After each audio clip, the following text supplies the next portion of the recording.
The skies over Europe have changed their rules. Not because of a surprise attack, but because of something that sounds almost boring: cost. On today's battlefields, a cheap drone worth a few $1,000s can force an entire defensive line to spend hundreds of thousands to shoot it down. It is an unfair equation, where the attacker is always cheaper, always faster, and seems impossible to stop over time. And then, something unusual happens. In a quiet German town called Unterlüß, a new factory rises in just 15 months. It does not look like a symbol of power. It looks like any other industrial site. But inside, a different kind of weapon is being built, not a tank, not a missile, but the capacity to produce artillery shells steadily, cheaply, and at scale. From that factory floor, a new idea spreads through NATO headquarters. Perhaps the strongest weapon of modern deterrence is not what fires on the front line, but what quietly rolls off the production line. Do not look away, because what happens next is how a single production chain becomes one of the most powerful tools of modern deterrence. On modern battlefields, the most frightening thing is not a new weapon. It is the speed at which everything happens. Small reconnaissance drones can appear from behind a tree line with almost no warning. Loitering munitions fly low and change direction without pattern, forcing radar operators to work without pause. Electronic warfare systems, once reserved for high-end NATO exercises, have become part of daily life along the front. That relentless tempo creates a simple but brutal truth. Attrition is the defining feature of 21st century warfare. In practice, a drone that costs a few thousand or a few tens of thousands of dollars can force the defender to respond with air defense interceptors 10, 20, even 100 times more expensive. When the attacker is cheap and the defender is expensive, traditional defense strategies begin to break down. It stops being a contest of technology and becomes a race of budgets. Ukraine fires thousands of artillery shells every day to keep its defensive lines intact along a front that stretches for hundreds of miles. NATO understands that if it wants to maintain credible deterrence along its eastern flank, it must guarantee one thing above all: a sustainable supply of affordable munitions. A defensive line can be brave, disciplined, and well-trained, but it cannot stand if the ammunition stockpiles behind it run dry. For many European nations, used to decades of peace, this is a hard wake-up call. The limitation is no longer just political will. It is industrial capacity. How much can we actually produce, month after month, year after year, if this pace continues? That question forces NATO to confront an uncomfortable conclusion. Defense will become nearly impossible if the cost imbalance continues to favor the attacker. But a cheaper, more sustainable answer is beginning to emerge, and it does not come from the front line. It comes from a factory floor deep inside Germany. When NATO generals talk about sustainable deterrence, they are not only talking about tanks, fighter jets, or complex radar networks. They are often talking about something that sounds far less glamorous: 155mm artillery shells. In a war of attrition, the most decisive weapon is not always the most advanced. It is the one you can afford to fire again tomorrow. And that is why so much attention has quietly turned toward a small town in northern Germany, Unterlüß, where Rheinmetall is building one of the most important artillery production lines in the NATO alliance. Rheinmetall is not a state-owned arsenal. It is a private company with more than a century of history, shaped by Europe's changing approach to defense across 2 different centuries. But what happened after 2022 changed its tempo. Shell consumption on the Ukrainian front skyrocketed. European stockpiles hit lows not seen since the Cold War.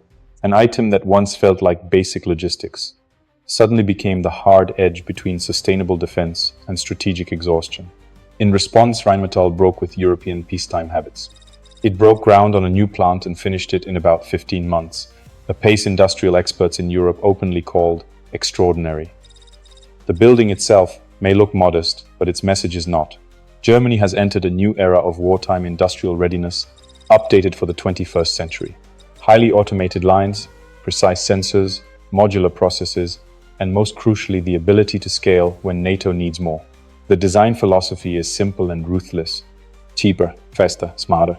In the new lines, shell casings are forged and heat-treated under constant sensor control. Tasks that once depended on a worker's eye now depend on precise measurements and digital thresholds. Fuse assembly and propellant loading are standardized in modular steps, so each batch has extremely consistent performance, a critical factor for accuracy and safety. Every shell passes through multiple quality checkpoints monitored by AI, reducing the error rates that older plants struggle to eliminate. And Rheinmetall is not just building more of the same. It is building a family of shells designed to match specific tasks while staying within a manageable cost curve. Instead of listing them like a catalog, imagine a NATO operations room watching 3 different situations unfold on the same map. On the front line, a unit is under constant harassment from small drones. They need high volume, day after day, at manageable cost. Here, the 155mm standard shell is chosen a workhorse round designed for suppression and frontline defense, fired so regularly that affordability matters as much as performance. Farther back, at greater depth, another unit tracks a temporary ammunition depot hidden in a forest. They must hit from a distance without exposing themselves. The map shifts to 155mm extended range, built to reach deeper into the enemy's rear while keeping the guns on safer ground. On a distant ridge in the Baltic region, a small artillery detachment waits with strict orders to remain silent until absolutely necessary. Their mission demands high stability and predictable ballistics over difficult terrain. For them, planners reserve 155mm assegai, developed in cooperation with partners abroad to optimize propellant behavior and flight stability. 3 situations, 3 missions, 1 artillery ecosystem. None of these shells exist to advertise offensive power. They exist to answer a more sober question. How can Ukraine, Poland, and the Baltic states stand firm not only this week, but through an entire campaign season without suffering a shock to their defense budgets? The real purpose of this ecosystem is not to be stronger in a flashy way. It is to be sustainable. A nation may own the most advanced tanks, radars, or air defense systems on paper, but without shells, all that hardware becomes silent metal. That is why NATO planners repeat a simple idea. Deterrence is not a single action. Deterrence is a continuous capacity, and that capacity starts with a supply chain that does not break under pressure. The strategic value of Unterlüß is also geographic. Positioned in the heart of Europe, a few hours from major rail corridors, the plant can feed Germany, Poland, Romania, and the Baltic states without relying on long, fragile sea routes. In practice, that means a continental backbone of artillery supply is forming an internal EU logistics spine, supporting NATO's eastern flank. Seen from a distance, the factory could be mistaken for any other industrial complex, but when you place it inside the broader picture, it becomes a generational marker. Europe is admitting that deterrence cannot rest on memories of past conflicts. It must rest on adaptive industrial power that can respond to present threats. And the most important part of this system is not the steel, the propellant, or the machines. It is the way this network of lines and data begins to invert the cost equation of modern warfare. For decades, military analysts repeated a familiar line: defense is always more expensive than offense. That rule seemed to hold in almost every major conflict of the last half-century. A cheap weapon could force a costly response. A small strike could trigger a large mobilization. On today's battlefields, that imbalance is even sharper. A drone worth a few $1,000s can make an air defense unit launch an interceptor worth several $100,000. Week after week, that logic pulls defense budgets away from long-term security and pushes them into short-term survival. Under those conditions, any hope for sustainable defense feels fragile. But something is changing quietly, starting on those German production lines. As output rises, unit cost falls. For the first time in a long time, the cost of defending can begin to meet and sometimes undercut the cost of attacking. A 155mm shell costing a few $1,000s can bring down a drone that cost much more to build and deploy, without consuming the missile interceptors reserved for the most dangerous threats. That shift creates a new kind of balance. The defender is no longer trapped by the fear of bleeding out financially. When defense becomes cheaper and more scalable, deterrence becomes stronger. And it is precisely Rheinmetall's ability to produce shells at high volume built at record speed in Unterlüß that opens this possibility. Production tempo reshapes tactics. In the past, many saw 155mm artillery as a relic of older wars, where massive gun lines traded fire across empty fields. In the drone age, artillery becomes the most economical defensive tool a country can field. With enough shells, commanders can spread their guns out, creating multiple small batteries instead of a few big, vulnerable sites. This reduces the risk of a single devastating strike and allows faster, more flexible responses. Instead of depending entirely on a handful of expensive surface-to-air systems, A modern defensive network can be layered. High-end missiles are reserved for high-end threats. Artillery handles the cheap, frequent ones. Low-cost rounds turn the battlefield into a kind of economic filter, where only the most serious attacks earn the use of premium defensive weapons. NATO war games illustrate this logic. A low-altitude radar picks up a cluster of drones at 30 inches the morning. 2 minutes later, AI has classified them and assessed the risk. Instead of activating top-tier air defenses, a nearby artillery unit receives coordinates. Several guns fire airburst shells into the predicted flight path, disrupting the formation. Within minutes, the threat is gone. No dramatic explosions shown on television. No descriptions of casualties. Just a precise technical sequence that shows one thing clearly. Defense can be maintained without exhausting budgets or escalating conflict. Behind each fired round, however, stands an invisible brain: software. Rheinmetall's smart production lines do more than stamp metal. They generate data about stability, reliability, seasonal variations, and feedback from the field. Batch by batch, that data is analyzed to refine production and inventory planning.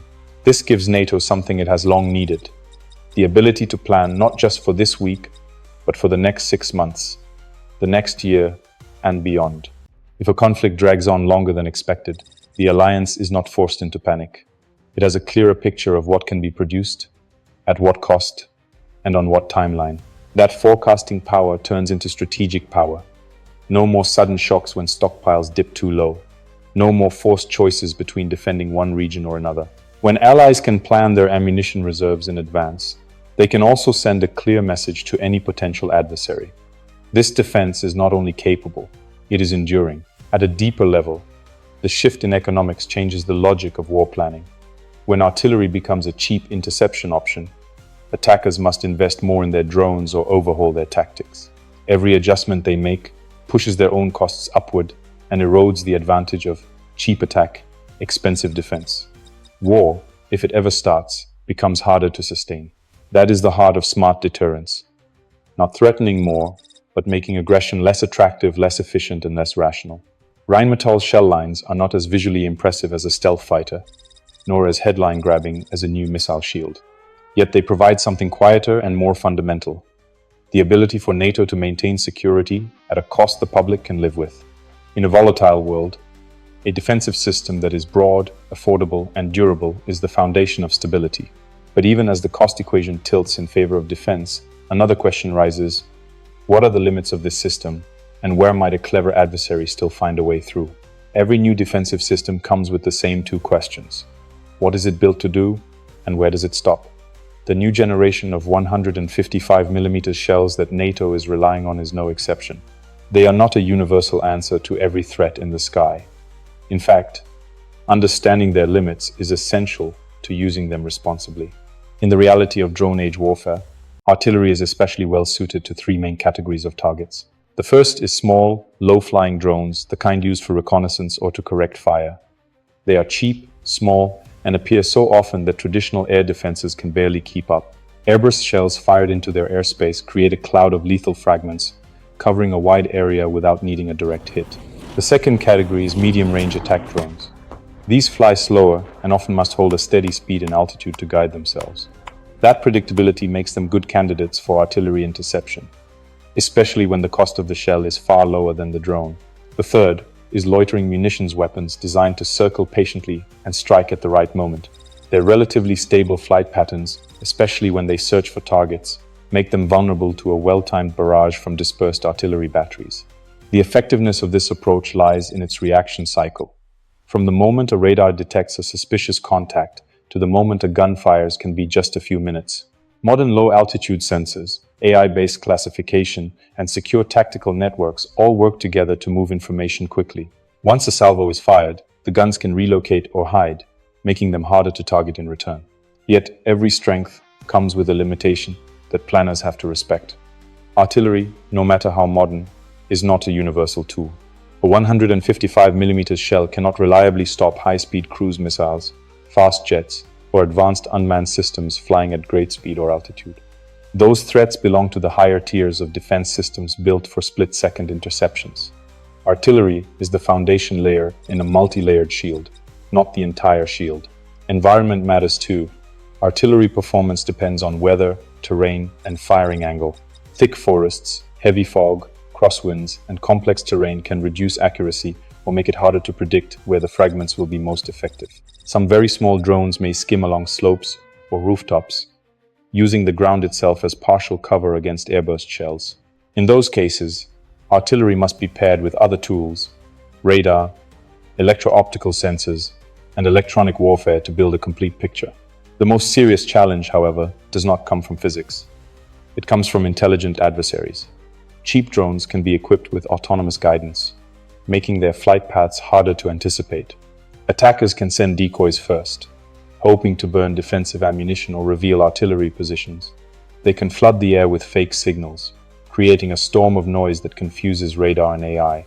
They can deliberately push the system toward information overload, forcing it to process more than is safe. These are not problems steel and propellant alone can solve. They require flexible software, constant algorithm updates, and human analysts behind the screens who understand both the data and the deception. Even with these limits, 155mm artillery has earned its place in NATO's deterrence posture not because it is perfect, but because it is reliably good inside its lane. A strong defensive system does not have to answer every threat. It has to protect enough over a wide enough area at a low enough cost that attacking becomes a complicated and risky calculation. The more layers that work well, the fewer opportunities there are for miscalculation and dangerous escalation. As new production lines pour hundreds of thousands of shells into European stockpiles, one fact becomes clearer. Artillery has become an economic foundation for NATO's defense strategy. It is not the most advanced technology, and it will never be the most eye-catching, but it is what keeps the line from shaking.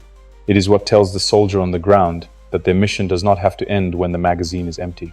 And just as this system proves its worth, another, deeper set of questions appears, questions about ethics, transparency, and responsibility in a world where more and more of defense depends on automation and artificial intelligence. If you stand inside a modern Rheinmetall plant and look past the machinery, one small detail stands out. Above the screens showing charts and process data, there is always a chair that is never meant to be empty. It is the chair of the person who signs the final decision. Machines can measure every millimeter of a shell. Algorithms can forecast where it might be needed months from now. But no line of code is allowed to replace that signature. And that is where the ethical story begins. As defensive systems grow smarter and more automated, the most important question is no longer, does it work? But how much human control do we truly keep? Modern German production lines, with their real-time quality monitoring and consumption forecasts, represent a major leap forward. Yet every such leap carries a chain of difficult questions. What if the input data is wrong? What if an algorithm misinterprets a pattern? Who double-checks the logic behind the software that allocates resources in wartime? That is why NATO clings to a core principle. Humans remain in the decision loop. The goal is not to slow down necessary reactions, but to make sure every action has a clear trace of responsibility. Technology can assist, filter, and recommend. It cannot carry moral accountability. Ethics are not only about avoiding mistakes, they are also about transparency. As defensive networks become more distributed and automated, oversight has to keep pace. This is especially important in a world where production lines can surge output when demand spikes. Transparent rules for export, use, and monitoring are essential not just to protect NATO's reputation, but to prevent misuse and misunderstanding of what these systems are designed to do. Adversaries, meanwhile, are not standing still. As NATO lowers the cost of defense, others will adapt.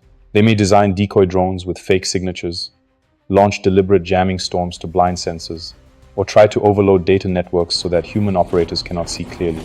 In this environment, software updates stop being a simple technical task. They become a strategic necessity. The invisible armor of a modern defense system is not only its armor plate or concrete bunkers, but its code. Yet even while these challenges grow, Germany's industrial resurgence raises more hopeful questions.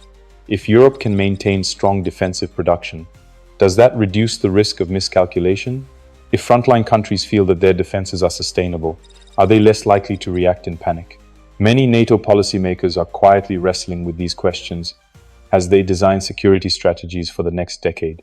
Because in the end, deterrence is not a threat. Deterrence is the quiet assurance that any attempt at aggression will run into a wall that is strong enough, steady enough, and transparent enough to make that attempt irrational. Ethical responsibility is part of that wall. It is the recognition that nations are not just building weapons. They are building systems that must stand up to technological shock, political pressure, and historical judgment. And that leads us to the final question. In a world of rapid rearmament and shifting alliances, what do all these changes mean for peace and global order in the years ahead? If we follow the journey of a single 155mm shell from a block of raw metal in a German factory to its place inside NATO's broader defense posture, we find a simple truth that is easy to overlook. Stability rarely comes from one dramatic decision. It comes from many small capabilities, maintained quietly over time. These shells are not symbols of offensive might. They are symbols of a defensive philosophy built on responsibility, planning, and the ability to stay calm under pressure. Their impact reaches far beyond the front. In the modern world, critical infrastructure, civilian airports, commercial ports, power stations, data cables, communication hubs can all be threatened by cheap aerial systems. Affordable, layered defenses allow states to protect these assets without rolling out heavy weapons or triggering major mobilizations. For ordinary cities and businesses, this means an extra layer of safety that no one sees, but everyone benefits from. Thanks to a more stable production base, the old idea of air superiority is changing as well. In the past, it belonged to those who controlled the skies with fighters and bombers. Today, it also belongs to those who can lower the cost of defense enough to make reckless attacks unattractive from the very first step. A nation that fields a resilient, low-cost defensive network, backed by reliable supply lines, creates an invisible exclusion zone, a zone where any attack seems inefficient and unwise. This is where NATO's alliance model proves unique.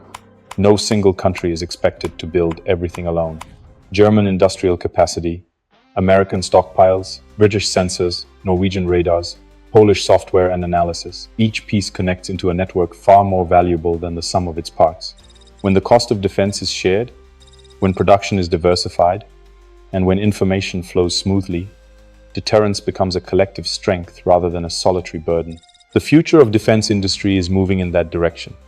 It is no longer only about giant traditional contractors. It is also about software firms, AI labs, automation companies, and agile startups.